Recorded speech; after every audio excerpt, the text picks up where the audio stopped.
Ayan guys, napamantika na po natin yung ating pork. Ayan. Ito na po. Kailangan po, ugaliin po natin na pinapamantika po natin yung ating pork. Ayan. Tapos po, bago natin igisa yung ating ingredients, itatabi lang po natin muna dyan.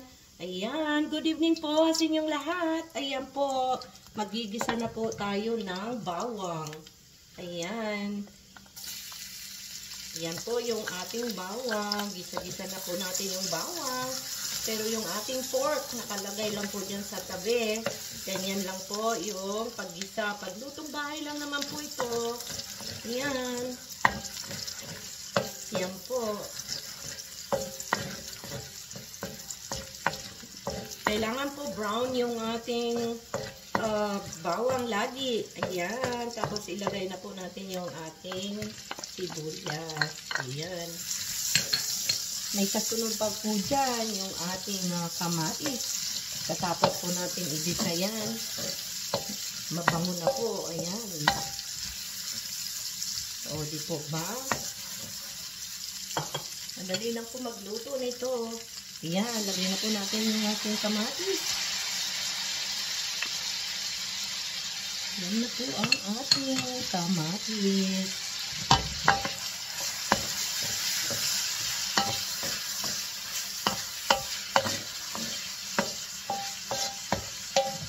Halo na po natin ang ating pork. Yan po, o diba? Ang sarap na po. Ang bango-bango na. Yan. Nasa inyo na po ito kung kailan nyo po lagyan ng mga seasoning. Pero ako nilagyan ko na po ng seasoning ito po. Ayan.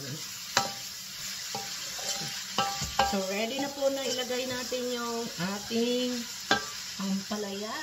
Ayan. Ito na po yung ating ampalaya. Wow. O, diba? Mga kamamis, ang sabi po, para daw hindi daw po mapait yung ating ampalaya, ay hindi po natin haluin ng haluin. Pabayaan lang po daw natin na maluto yung ating ampalaya. So, ganyan lang po.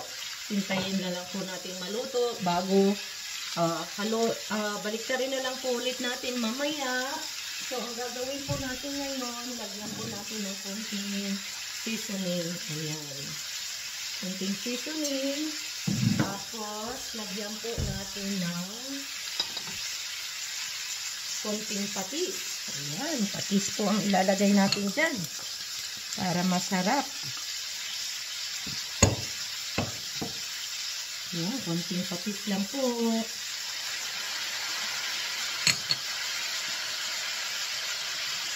Pabayaan lang po natin ganyan. Maya-maya lang po natin baliktarin siya para hindi daw po siya mapait. Yun po yung sikreto pag nagluluto po tayo ng ampalaya. Huwag po natin haluin.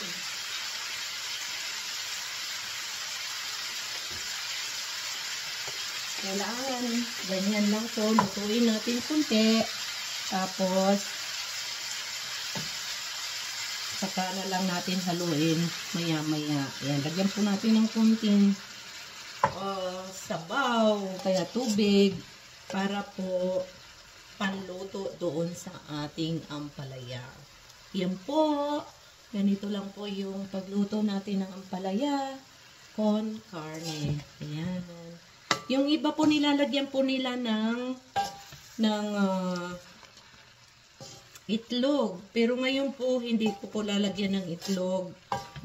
Para mas nalalasahan po natin yung ampalaya. Ayan. Pero kung gusto po ninyong lagyan ng itlog, pwede din po. Tapos, hintayin na lang din po nating maihalo-halo po yung itlog dyan sa ating ampalaya. So, ganyan lang po yung ating ampalaya con carne. Ngayong gabi po, yun po ang ating dinner.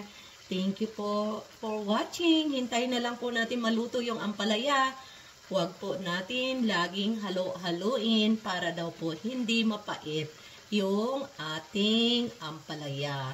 Iyan po, salamat po sa panonood.